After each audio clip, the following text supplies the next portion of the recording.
everybody, JC here from Toy News International, and I'm here at the Warner Brothers booth with DC Collectibles' own Jim Fletcher, and a surprise to me, also Todd McFarlane. So what's up, guys? Hey, how are you doing today? Hey, happy Comic-Con. Yeah. How you guys doing? You having a good show? Of course, that's why we're here. Comic-Con's a great place to be. Can I expand on that question? Sure, go ahead. Lots of people ask me, especially my peers, hey Todd, you having a good Comic-Con? The answer is yes. Yes. And it will be yes every single time. And here's why it's a yes. And maybe it's just because I've had a pretty good career. You go to a convention, and the only people that stand in your line or come up to you are people who like you. And they say nice things about you or your products. Your enemies don't have time to get in those lines to tell you they're not going to buy it and that they don't like you, right? So it's comic conventions to me are complete false positives, right? Are you having a good Comic-Con? Every Comic-Con's awesome because everybody's nice. The moment you walk out of this room, then you're back to reality, and then you can ask me whether you think that you're having a good day. But comic conventions, yes, every day, every convention is good. As a matter of fact, they're bordering on great. You know what? Even if sometimes they don't like everything you're doing, that's even a fun conversation for me. Because I'm like, well, why don't you like it? And then sometimes you can turn somebody around, and then maybe not make them like it, but at least maybe more explaining what you're trying to do. Yeah. So yeah, but you're right. Every Comic-Con is great. Yeah. Well, I mean, thank everybody that's supporting our stuff. Yeah. So, It's like a big. To me, it's just a big buffet. Go to the stuff that you enjoy. Yep. Consume what you enjoy, and if you don't like something else, then just walk by it. So much right? to see. Yeah. Yeah. Go to the good stuff, right? Yep. So, All right, Jim, well, since you opened the door to things that maybe people didn't quite like, I've got to ask, so at your panel the other day, you had indicated, at least based on my interpretation, On the spot, I like it. was that the DC Essentials line was going to be ending after the remaining Actually, four I'm figures. super glad you asked that. I did see a lot of messaging going up about that. So what I actually said on the panel is the reason for the line was to only make the 12 main characters, essential characters to DC. It started doing a little better than we thought, so we started making more of them. So I don't know how far the line's actually going to go, but I never said just stopping after those figures. So I think they got misinterpreted. Okay. I mean, Todd's going to be taking a lot of action figures on his end, which we can go into later if you have that question, but that's a whole standalone line. I mean, I don't have a lot of times people complain that our stuff just ends. But I mean, frankly, a lot of it, if I can't sell enough of them, it is going to end. So yeah, so to answer that question, not necessarily ending. We showed those 4 figures that we're coming out with. There might be more, but that's not a hard no. All right, Todd, you opened the segue. So obviously you're taking over, or you're going to be doing DC next year. Is there any other details you can share that maybe we have, we talked a little bit about it at Toy Fair, but anything new you can share? right. I mean, look, we're doing a lot of work together. I can promise you that. Right? Actually, we might have one right here we're doing together. Speaking of doing these together, maybe this. So this one's 2019, right? Boom. There black we go. and white It's cool, statue. black and white. The stuff you're asking about, that contract starts in 2020, right? So lots of work is going on between myself, McFarlane Toys, and DC Warner Brothers. But it doesn't begin until 2020, and out of courtesy and respect for the people that are doing product this year, right? Nobody wants to step on anybody's toes. So when the time's right, everybody's going to open up the visual vault. We'll show you. We'll talk a little bit about it. But we're going gangbusters right now, doing a lot of work, and we'll fill in the details on it right now. But I think it's just fair-minded to just concentrate, and Warner Brothers should concentrate on what's out now that people can buy right now. So, Okay. yeah. Definitely a lot of conversations going on. Yep. Well, you brought the statue Oh, over here. there we go. This is an awesome piece. Yeah. This was actually, this comic book with this cover was actually, I think, my first DC comic cover. And no offense to Todd, but I had no idea who Todd was at the time. It just happened. Who is he now? I'm sorry. He's the guy who did the 100th Batman. Yes. Black and white. That's so good.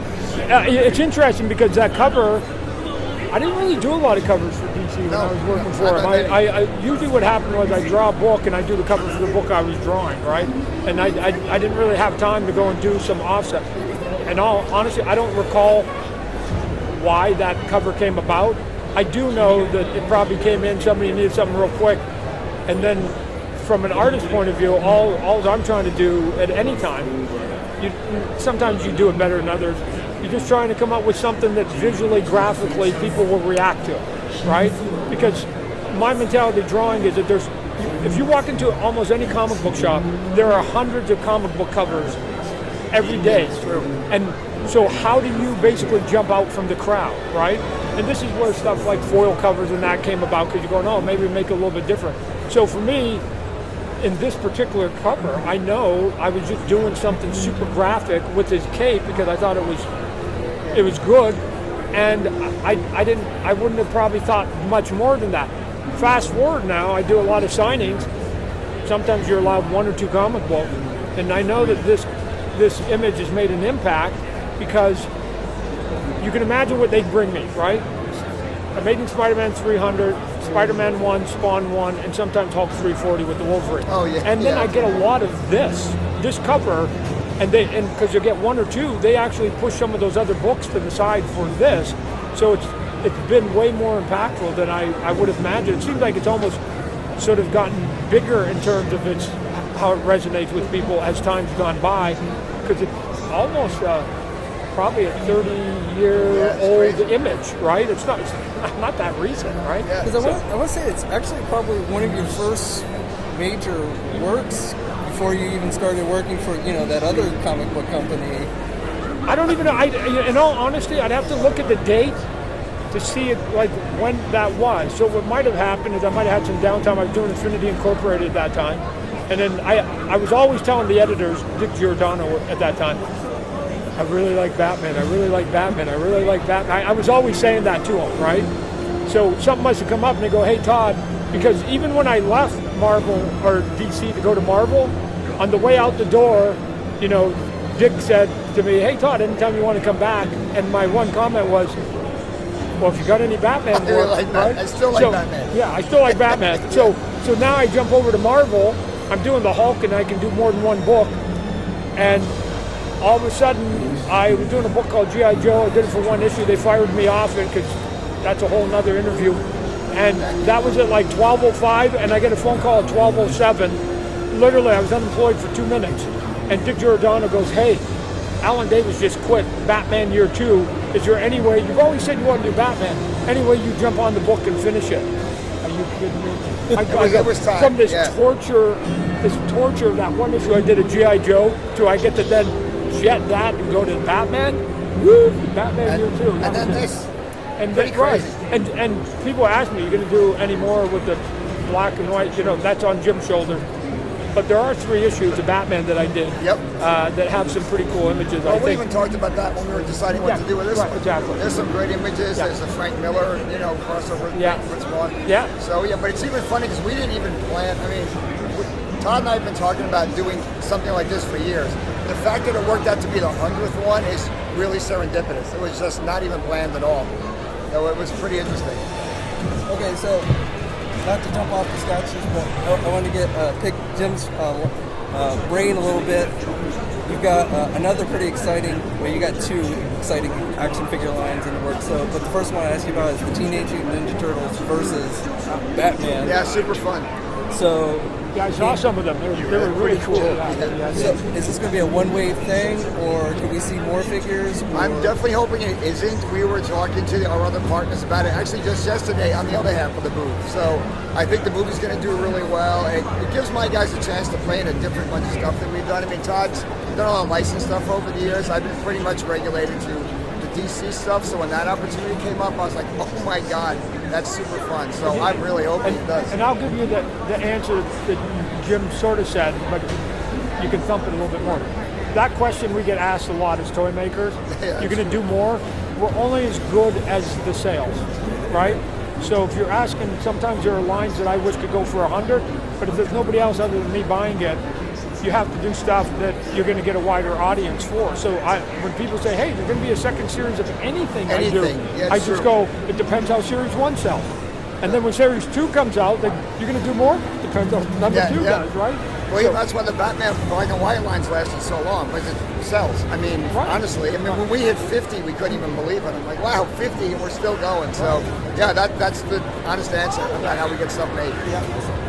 All right, and final question: Batman the Animated Series figures. So you showed at your panel the 3 concept arts for which weren't really characters that appeared in the cartoon, but you're starting to do kind of like your own stuff based on that artwork. But will you be returning to actual doing any other characters based on the actual ones that appeared in the show, or are we going to be going more off into? That's another good question. It's funny. This whole conversation is going back into how they all do. I mean, look, I wanted to do Condiment King. I wanted to get to Red Claw, all these other characters. I'm like, I don't honestly see how I'm going to get these guys made. I mean, some companies have had a lot of luck with Kickstarter. You've seen some stuff people are doing, making Jabba the Hutt play sets and all kinds of crazy stuff. I mean, I'd love to make an Arkham set like we did for the Batcave. That'd be a great addition to the line. So. The thing that's fun about what I saw the other day is that, it's just sort of that Bruce Timm inspired, Paul Dini inspired look, right? To me, you can put that on hundreds of characters. Oh yeah, I mean, so we have our list, right? Yeah, another one. Right, we have another list. Bigger than this wall. And you hope that people will support it, right? So I remember when I did years ago, I was doing The Simpsons. I always thought that I was going to do everybody in Springfield eventually. But what you find out, which is super cool. Yeah, but you find out that once you get to the 12th to 14th character, then they're going, how come we don't have more Homers and Barts, right? No, well, and you keep coming back. There's always that day in and day sale the retailers want to get, making sure there's a Batman in there. So yeah, but yes, I'd say we'd like to return to some of those guys, but right now we're going to focus on some of the newer ones and see how it goes. I mean, I love the Bat Cycle. Oh yeah, that was a labor of love. Yeah. It was, and the figure, that Batman figure. Yep, that's the best. I think that's your best Batman figure in that. The new articulation is really cool on that. Yeah. All right, guys. Well, I really appreciate you guys taking the time to talk with me and answer my questions. Hopefully, obviously, you're going to have a great show because it's Comic-Con, right? Right. Yeah, man. Great. There it is, Comic-Con. And we're hoping to hear more on both DC Collectibles and McFarlane's DC stuff in the near future. And until next time, guys, I'll catch you later.